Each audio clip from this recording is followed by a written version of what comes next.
이준석이 오늘 그동안 예고해왔던 대로 국민의힘에서의 탈당을 선언합니다. 그런데 기자회견의 장소와 참석 인사에 대해 관심이 쏠리고 있는데요. 이준석이 오늘 탈당 선언 기자회견에는 이른바 천하용인 4인이 참석하지 않는 것으로 알려졌고, 장소도 국회 소통관이 아닌 서울 노원구 상계동 소재의 음식점으로 확인됐습니다.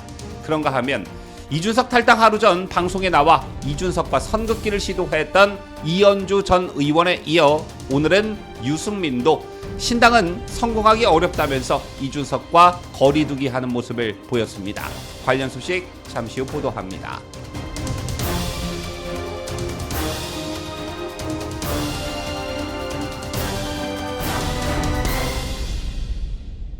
시청자 여러분 안녕하십니까? 뉴스데일리 베스트 민앵커입니다.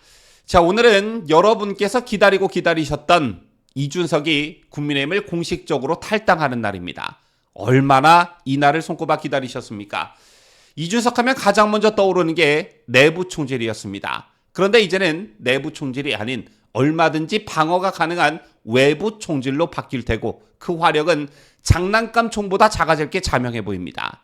이제 정말 굿바이 이준석이라는 말을 써도 될런지 모르겠는데요. 이미 예고했던 대로 오늘 이준석은 국민의힘에서의 탈당을 선언합니다.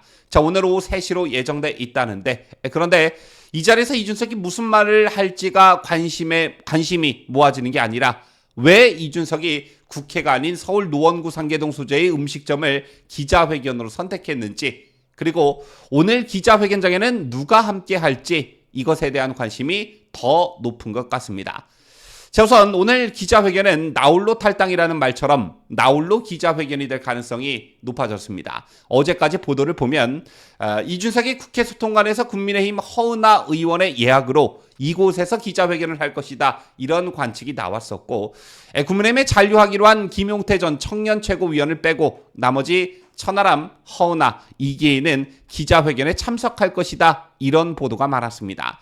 자, 그런데 오늘 보도를 보면 이것도 아닌 것 같습니다. 오늘 예정된 이준석의 탈당 기자회견에는 지난 3.8 전당대회에서 이른바 천하용인으로 함께했던 천하람 전남 순천갑 당협위원장과 허은하 의원, 그리고 김용태 전 청년 최고위원, 이기인 경기도의원은 참석하지 않을 것으로 전해졌습니다. 여러분께서도 아시다시피 정치인의 탈당 혹은 신당 창당과 관련한 기자회견장에는 항상 새 과실을 위해 여러 명이 등장하기 마련입니다. 자, 그런데 오늘 그동안 이준석의 핵심으로 꼽혔던 천하용인 4사람 중 단 한 명도 참석을 하지 않는다는 것인데, 이준석이 기자회견장에서 무슨 말을 하건 언론의 포커스는 역시 나홀로에 맞춰져 있을 때 보여집니다. 자, 그렇다면 왜 천하용인은 이준석과 자리를 함께하지 않기로 결정한 것일까요? 아시다시피 천하용인 4사람은 현재 국민의힘 소속입니다. 천하람은 순천갑 당협위원장으로 내년 총선에서 역시 이곳 지역구에 출마를 준비하고 있고, 허은하 의원 역시 국민의힘 소속 비례대표 의원입니다. 자, 이준석 신당과 함께 하려면 국민의힘을 탈당해야 하는데, 그렇게 되면 의원 신분을 잃게 되죠. 또한 김용태 전 최고위원은 진작에 당에 남겠다는 의사를 분명히 했고, 이기인 경기도 의원 역시 지방도의회 의원이긴 하지만 역시 국민의힘 소속입니다. 따라서 이들이 이준석 신당에 함께하기로 마음먹은 것이 아니라면 다른 성격도 아닌 탈당 기자회견에 동석하는 것 그 자체만으로도 논란을 야기시킬 수가 있고, 어제 제가 말씀드린 적이 있지만 이건 누가 봐도 해당 행위라고 할 수 있는 것입니다. 따라서 이런 정치적 부담을 안고, 이런 리스크를 안고 오늘 기자회견장에 이준석의 들러리를 설 하등의 이유가 없다, 이런 판단을 한 것으로 보여집니다. 또한 이준석이 오늘 기자회견 장소로 선택한 곳이 국회가 아닌 노원구 상계동 소재의 음식점이라는 것에도 여러 가지 해석과 분석이 나오고 있는데요. 아시다시피 이곳은 이준석이 자란 곳으로 알려졌고, 이곳이 포함된 노원병에서 이준석은 3차례나 국회의원 선거에 도전했으나 모두 낙선했습니다.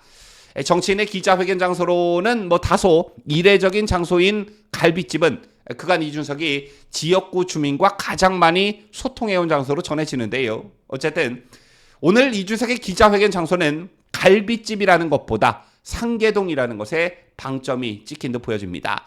나름의 의미를 부여하고 싶어하는 잔머리가 발동했다, 이렇게 보는데요. 12월 27일이라는 날짜를 탈당의 날짜로 못 박은 이유가 자신이 박근혜 비대위 출범 때 정치를 시작한 날이라는 의미를 부여했듯 자신의 정치적 고향은 상계동이다. 뭐 이런 점을 부각하고 경우에 따라서는 상계동을 떠날 수도 있기 때문에 마지막 예의 차원에서 언론의 그런 모습, 즉 엄청나게 예의 바른 것처럼 의리가 있는 것처럼 지역구 시민들을 엄청나게 소중히 여기는 것처럼 비추어지는 효과를 노린 듯 보여집니다. 하지만 이준석이 그간 자신의 지역구인 이곳을 얼마나 등한시했는지는 이미 잘 알려진 내용이고 누구보다 이 지역에 사시는 유권자들이 더 잘 알고 계실 거라 생각합니다.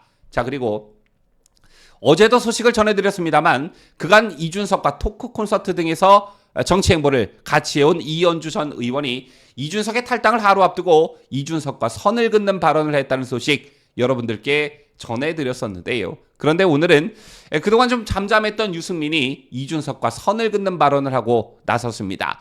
신당이 성공하기는 힘들다라면서 신당을 추진 중인 이준석과 거리를 둔 것인데요.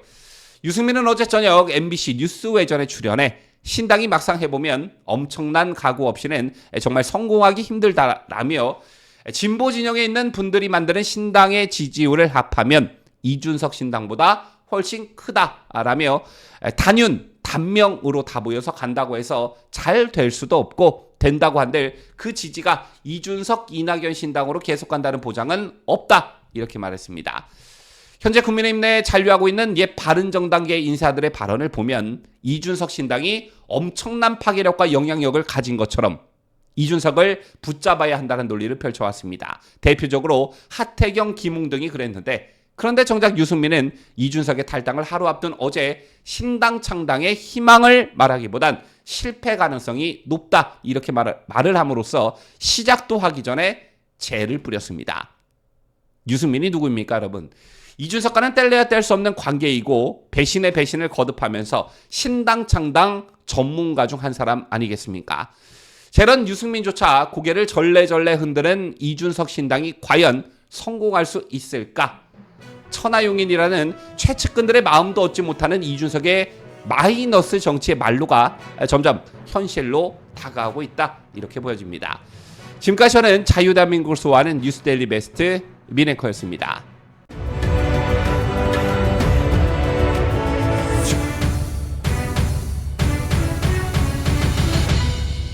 함께해요. 뉴스데일리 베스트.